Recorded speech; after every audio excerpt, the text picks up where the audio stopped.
Hey everyone, it's Coping and Hoping with Dom.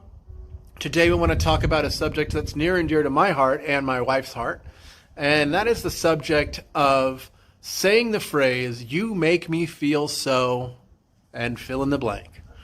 It can be where you could say, "You make me feel so angry," "You make me feel so frustrated," "You make me feel so guilty." I'm sure you've said that to your mother before.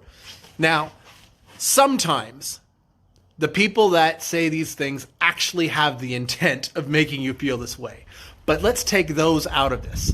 Let's leave this to the people that are having conversations, and then out of a response you get from a loved one or someone around you, that you feel something bubble up in you, and then you say, "Gosh, you make me feel so frustrated," or I feel like you're not listening to me. Let's break this down. If their intent is actually to communicate something to you, then there is a sender, a message, and a receiver.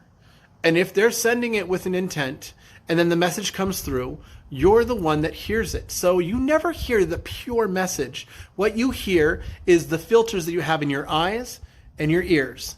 And by sensing how they're standing and how they're saying it and the content of the message, that you are interpreting what they're saying, which can cause a reaction within you.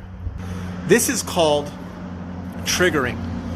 And we can get triggered by anything. We can get triggered by a subject matter. We can get triggered by a certain stance the way someone is taking. We can get triggered by a certain tone that someone is using, and where you're not actually hearing the message. Oftentimes that Meredith will have a problem with what I say just because my tone is in a different phrase. And so I'll come back and I'll say, "I'm sorry. What I meant to say is, can you please put the dishes in the right direction?" And of course we have a laugh about it. But if I say, "Hey honey, would you just mind putting the dishes in the right direction?"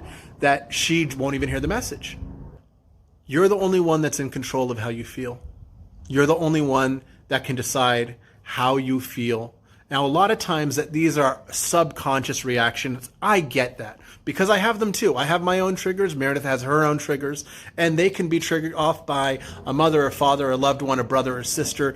Any one of these people can trigger you, or any one of these people have said things to you that maybe someone else can say that can bring up that power inside you. But I'll give you a few things that you can do today that can help you out.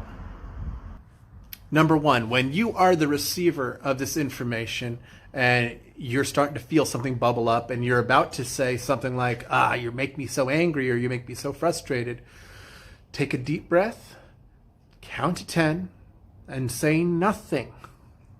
That's number one. Deep breath, count to 10, say nothing. Number two, ask yourself the question, who is really talking to me right now?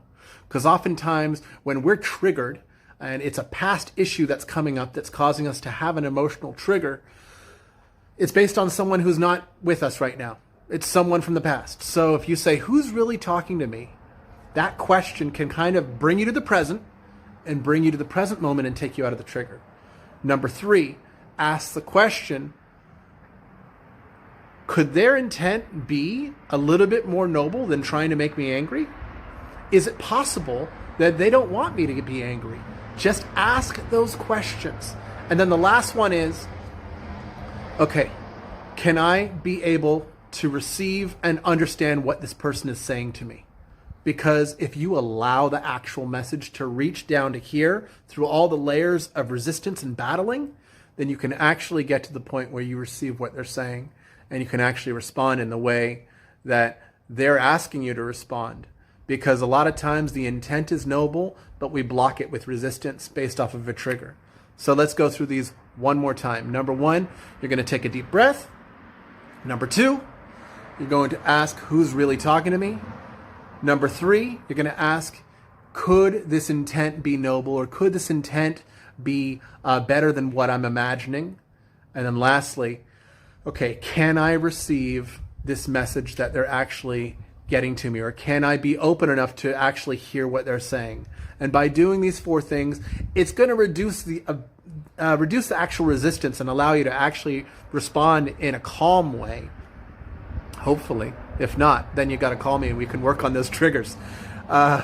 So if you go from those things and you start doing these little steps, it can start bringing your attention when you're having triggers and when you're not, so that when you know you're getting triggers, that you can stop it right there and say, you know what, I feel triggered right now, let me de-escalate, and just walk away and breathe for a little bit so that you can realize what triggers are you have with different people.